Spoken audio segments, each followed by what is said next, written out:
Your capacity compass, I know this is your comprehensive evaluation that you do with folks. What are the different segments of physical health that you think are important for that functional physical movement?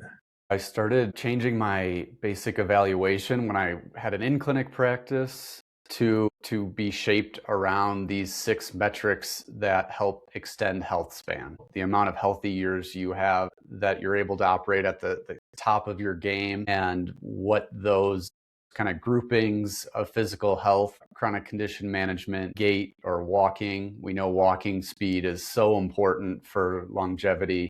It's like one of the biggest levers that we never want to lose. Strength, mobility, balance, and cardiovascular endurance. My initial evaluation in the clinic turned into capturing these 6 domains of health. And then I was able to translate that into a digital format, a virtual program. The intake form lets me know subjectively what they're capable of, and then that gets mapped into the objective measures that I take during the 30-minute assessment. All research validated tests. I run through them depending on their ability and their goals. So the 65-year-old who's never exercised before might get a few different tests than somebody who's super high functioning and is going to the Senior Olympics every year. There's tests that have come in and out over time as I continue to take on new information and continue my own studies.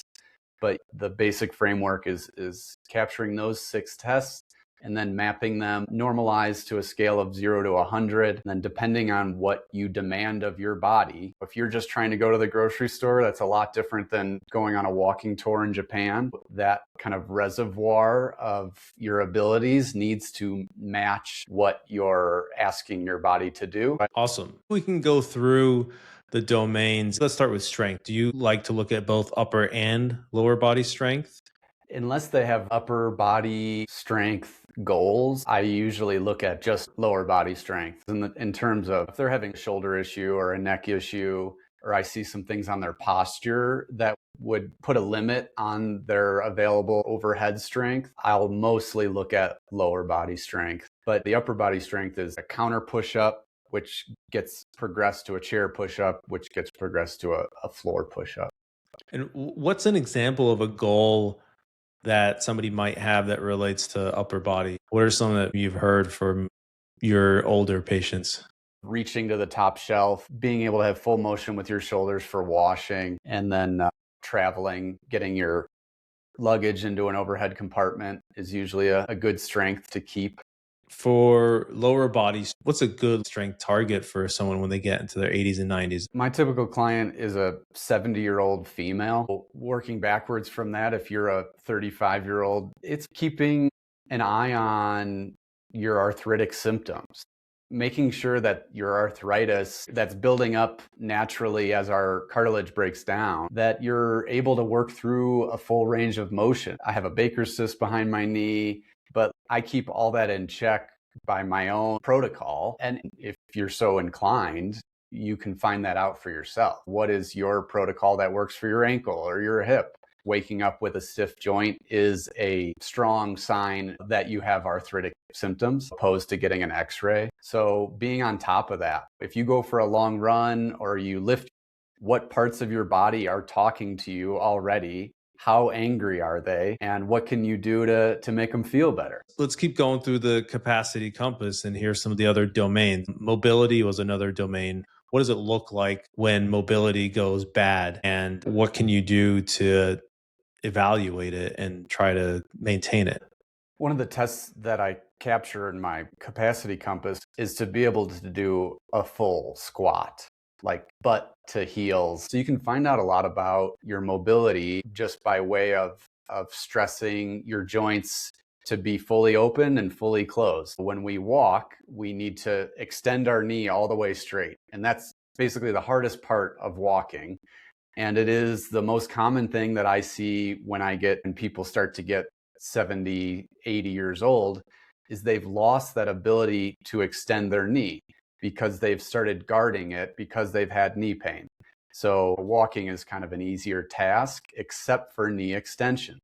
Getting people to get comfortable in locking out their knees is a less common mobility issue for a 35-year-old, but it's definitely one to keep track of when you're doing your back squat or your front squat, to extend your knees all the way straight so that those tendons and the joint tissue gets used to being in that fully locked position. That's something I look at on my testing. How are they shifting left to right? Where are they finding compensations? Another big one is the lunge.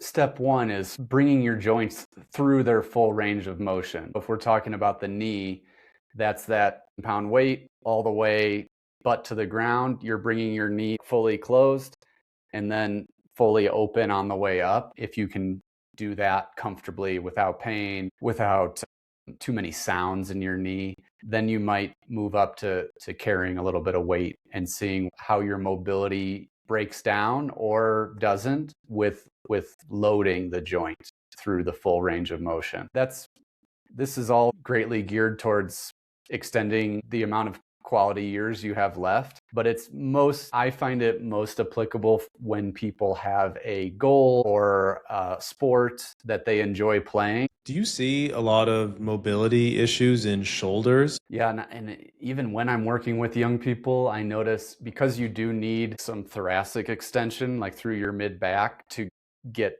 straight up. Like your shoulder joint gets about 3/4 the way there. And then the last fourth comes from this middle of your spine extension. So I see that posture issue as we become more, as you straighten up in your chair.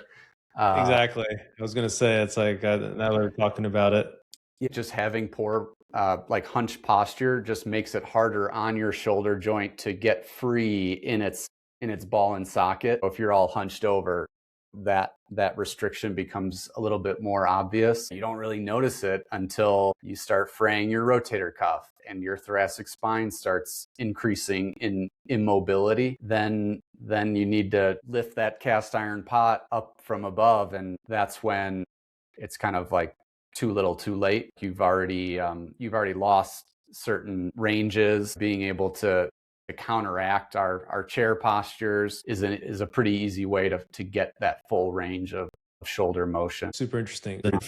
Let's talk about balance next. What does life look like when you're 75 if your balance is not great? Like when you're 75 or 80 and you're having trouble with balance, you're basically just spending more time worried about falling. More of your precious days are spent in consideration that, like, I'm not sure if we can go to that restaurant because I can't get up. They don't have a railing for their stairs. I work with a lot of people that struggle with balance and standing on one leg, that have poor reaction time, all of which can be measured and improved. But that can be disheartening to see people make decisions based off of like practicality, but it's really just fear, and they don't want to say that. So they say, like, I'm too tired to go. But really, they're spending their cognitive mind share on being fearful. So what can we do when we're younger to prepare to never fall into that frailty? The frailty metric is not being able to stand on one leg for 5 seconds. That's baseline for me. And then the upper threshold of that is 30 seconds. Granted, this is all for a geriatric population, but still for younger people, what can you do on one leg? So you should be able to stand on one leg for 30 seconds at least, assuming that ability decreases over time. Yeah. I stretch it even more for my younger people, which is on my intake. The question is, can you hop up one stair? What does it look like when you hop up one stair? So I can hop up, but I lose my balance. I can hop up, but need the handrail the whole time. I can hop up, no problem. I can't clear the stair. That is a A, B, C, D. That's a balance test. It's a subjective test. I get power, I get reaction time. Like, can they make that move in a short enough time that they don't catch their toe and fall? And then on the other end of landing, when you land on one leg, that's called dynamic stability, being able to land on one foot and then maintain your balance without falling. That's That's the dynamic part. Balance is one that's been on my mind because this is really good unlock for me from a mental model standpoint. I used to think of it mostly as just injury prevention because we know that falls can be devastating as we age, but also just from a functional capacity standpoint. And you mentioned cardiometabolic endurance. Maybe this goes a little bit into like the VO2 max that people are talking about a lot because there's good data around it. I imagine it impacts everything, all of these movements that you're talking about. Are there any specific goals or functional activities that you feel endurance is more of a player in compared to strength or mobility or balance?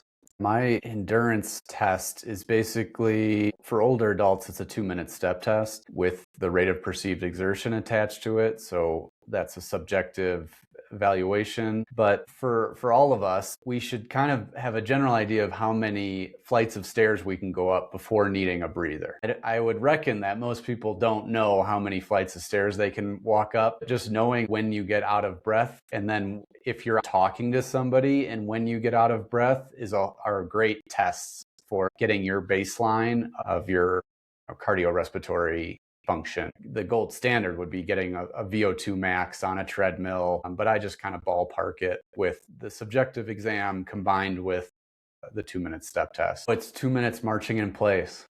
There's a certain threshold that your knees have to get to, but for the most part, you're just marching in place as fast as you can, as many reps as possible in 2 minutes. Gait. I know there's a lot of good data around walking speed and longevity, probably health span as well, although I guess it's a little bit subjective. Do you think it's also functional and useful to have that information, or do you find it to be more of a research, we have good benchmarks type of metric? Yeah, it is. There is good research. It is really important for longevity. If I have somebody that walks at 1.1 meters per second, I kind of already have a pretty good idea of what exercises I can give them, opposed to if they are zero point 0.8 meters per second. That's like another tier down in their functionality. So it is a good metric that gives me a lot of information as the practitioner. And it's one that people really grab onto. They understand walking is an important part of their life. I made it my own a little bit where I like to do self-selected walking speed, fast walking speed, and then take the difference of those two as a different metric. Not as much data for that, but it is for me because I have a lot of highly motivated older adults that want to get A's on the exam, but that really takes them down because they'll walk really fast in the self-selected and then they can't walk much faster for the fast walking speed. So it gives me a little bit more information. Maybe they were exaggerating their self-selected walking speed. But that one's a tough one to extrapolate down to a younger folk because that is not a performance-based metric that any 40-year-old really cares about. Well, and self-selected walking speed, does that just mean you ask them to walk at a comfortable pace? Yeah, for self-selected, the cue is walk like you're walking into the grocery store, like you're navigating actively parking. How fast would you walk then? And then the fast is if you were trying to catch a bus, how fast would you be able to walk then? There's Got it. like kind of explicit cues. I think of Gait as a composite of strength, mobility, balance. Let's say you have this right hamstring problem. I imagine you're going to be inadequate on your stride length on your right side. You're probably going to be favoring that. It doesn't matter when you're 40, but as that hamstring issue continues to age and calcify and scar tissue starts doing its thing, that stride length gets harder to make symmetrical as you get older. It's all interconnected systems. It's similar in your last category, chronic conditions, which is a little bit more where I specialize. But I do love that you have this category because that matters. If you have devastating rheumatoid arthritis, it's probably not a lot you can do about your strength, mobility, endurance, balance, and gait. Certainly, all of these things end up being interconnected. You get to think of all the different areas that create the system that is you as a human. And you really do have to think about them all and how they relate to each other.